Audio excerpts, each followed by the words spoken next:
Good afternoon. My name is Destiny, And I'm Crystal, and today we'll be reviewing the text Frankenstein.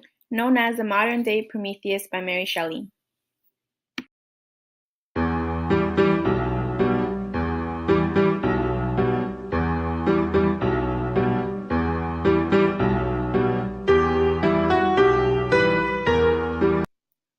The story starts off in the North Pole, where Victor meets Robert Walton.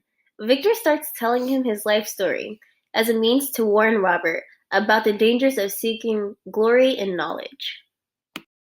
As a young boy, Victor Frankenstein felt the pressure of seeking glory due to his father's success.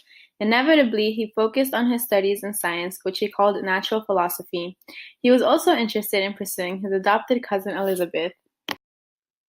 During his college years, Victor became very successful and proficient in natural philosophy, so much that it got to his head and he wanted to create life as if he were a god. He started collecting dead body parts and created what he thought was his ideal being, because if this worked, he could bring back his mother from the dead.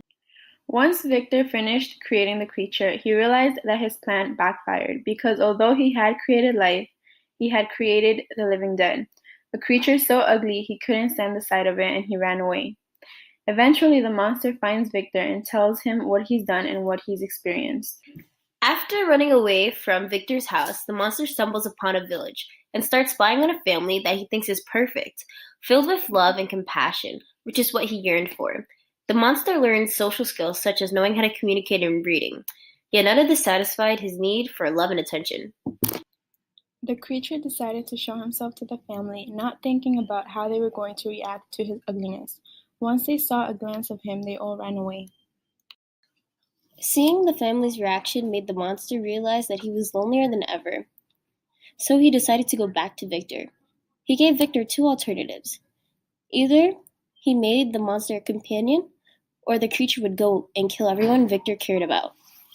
Victor thought about the alternatives and decided that if the monster got what he wanted and went far away, it wouldn't harm anyone. However, in the middle of creating a partner for the monster, Victor had a realization and thought, what if the monster decided to reproduce? This made Victor go back on his word and destroy what he was creating. This tore up the monster emotionally because he realized that he would be alone forever. And so since Victor went back on his word, the monster fulfilled his promise and went to kill Victor's bride Elizabeth. Because the monster killed Victor's loved ones, he made it his mission to kill his creation. However, it turned out to be a wild goose chase.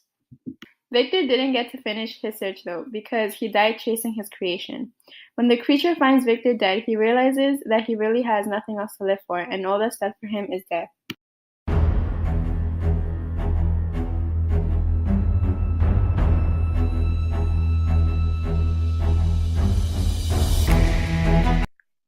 The reason why Frankenstein is called the modern-day Prometheus is because of all the similarities between Victor and the Greek Titan. Prometheus molded humans out of clay, and Victor created life out of dead body parts. They both created something out of nothing. Prometheus was also known for giving fire to the humans. Just like the Titan, Victor takes lightning from the sky and creates the monster that leads to his destruction. The action of Prometheus giving fire to the humans also led to his destruction. Victor was searching for knowledge, at the cost of everything else. Just like Adam, when he decided to eat the apple from the tree of knowledge in the Bible. There's many biblical allusions throughout this book, one being how Adam was the first of his kind and given a female companion, but ultimately were rejected by God. The monster was also the first of his kind. He was about to be given a female companion.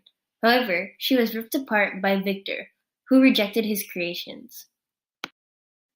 Everything that Victor put the creature through deters him and forces him to act like Satan from Paradise Lost, which happens to be one of the only books he's read. All the biblical and Greek references point to the same thematic question. Are we inherently good or evil? Are people born evil, or are they driven to it because of society? Frankenstein and his monster weren't that different, because they were both vengeful. Keeping this in mind, who's to blame, the monster or the creator?